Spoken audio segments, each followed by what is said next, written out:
Good afternoon, YouTubers. Sometimes I do not need to pick the phone up. I'm actually getting ready to head out, but I made the mistake of looking at my phone. Not, I should have just picked it up and put it in my purse, but instead I looked at it. And although yesterday I seen whereas the federal funding has been halted,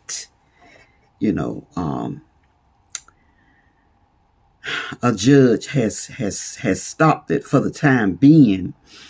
However, from what I read this morning in the Jesus Calling book, it just popped out at me because I know a lot of people got anxious, and as should be.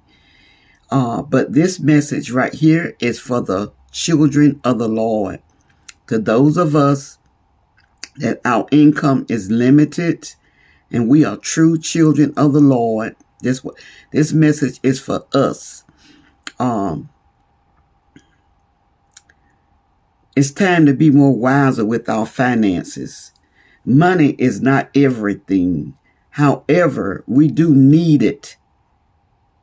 We need it. We can't, no one can live without money because we need a roof over our head and contents in the, under the roof and food in the refrigerator, utilities paid. And so money is needed.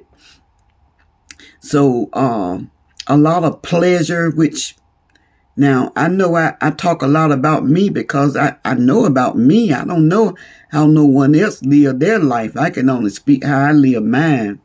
Excuse me, I got to head out, so I need this energy smoothie.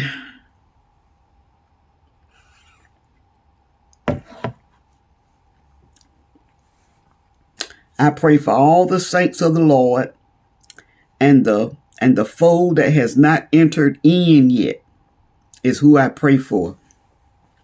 I'm not praying for anyone that does not want to know the Lord. I mean, what sense does it make to waste time praying for someone that, I mean, you feel like you are okay like you are.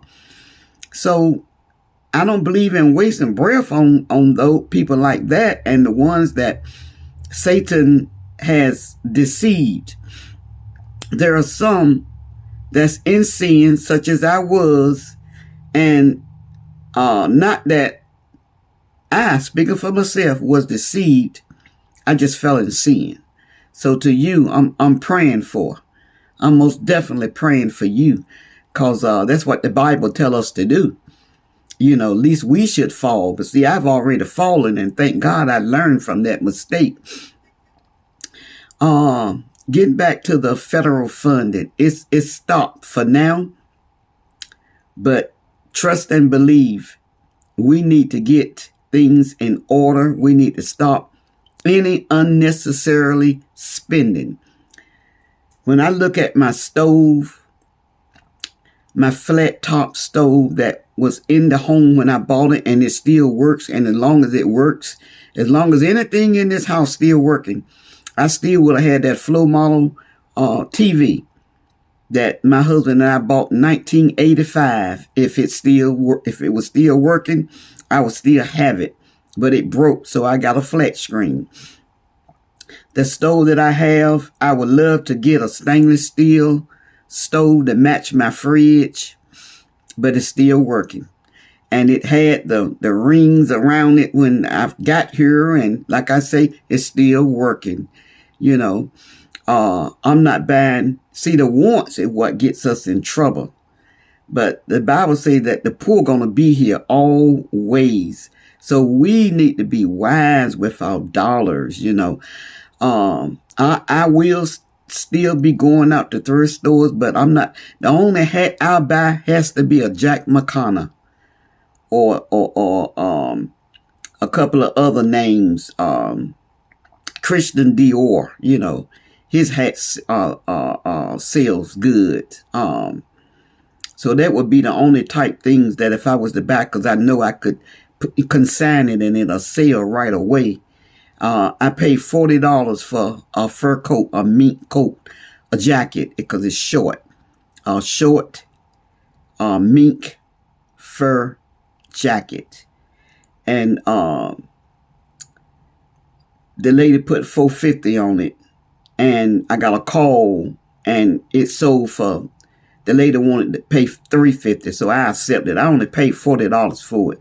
So something like that, it would be the only thing that I buy, something that I know that I can make money off of.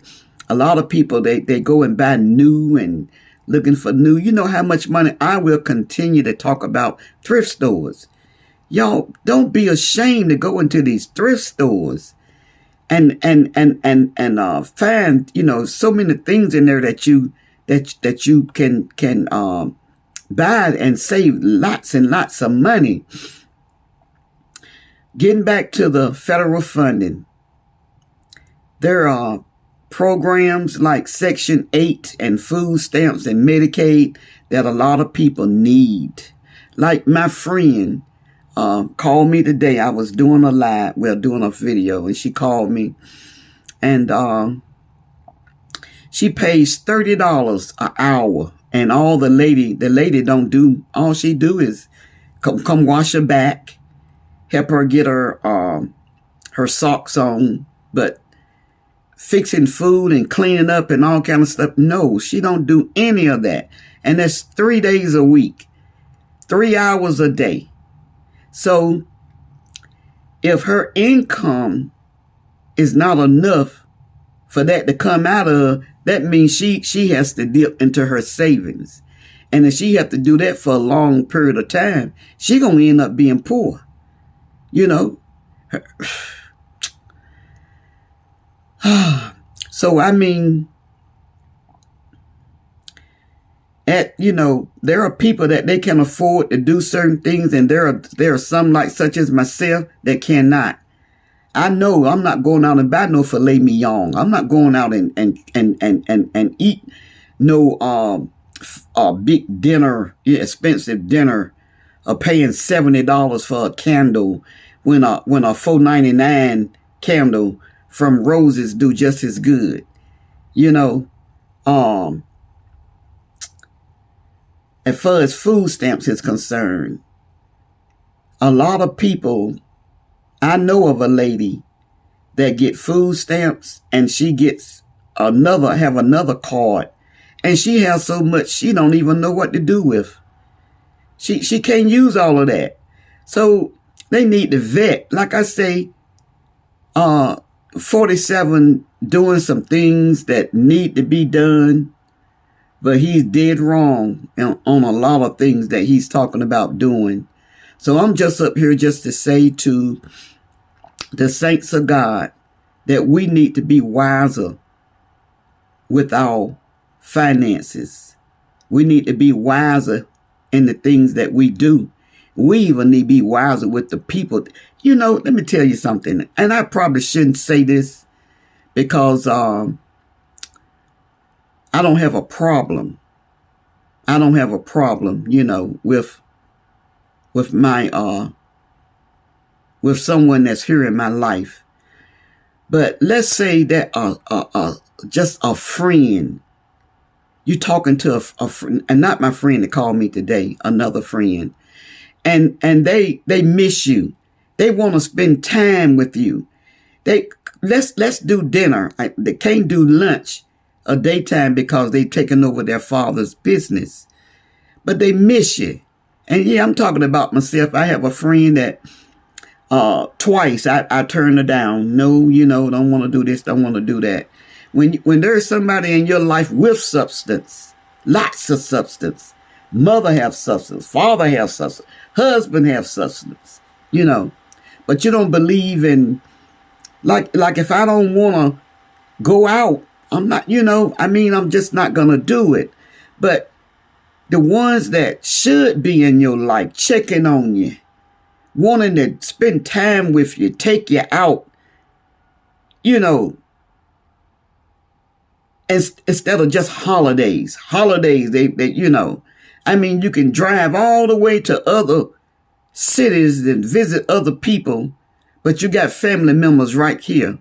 And I want to say to young folk, like grands, great grands are not old enough, But you got grands that was so tight that you've been in their life since babies, doing for them, taking them to church, praying for them, listening to their conversations and keeping it to yourself. And then they get, they grow up and they go on, But then if they should fall into some kind of difficulty, then they want to reach out to you. You need to cut that out, And to those that you anyone, I'm not talking about my family now. Anyone that's on your feet and you have put people on the back burner because you got it going on. You bougie now, so you don't put people on the back burner. People that have been there for you, family and friends who I'm talking about now. You better cut that foolishness out. Everybody needs somebody, and we never know when, and we never know who. We never know what will happen, and we'll need somebody. But we most definitely need Jesus. And to be quite frank, he is the only somebody that I put 100% confidence in. The Bible says, give everything to him in prayer. Yeah, there are things that we can work out, things that we can fix ourselves. But there are things that we cannot. And we most definitely need the Lord for those things. Let me get off of here and get out of here. So God bless all. And that's in Jesus' name that I pray.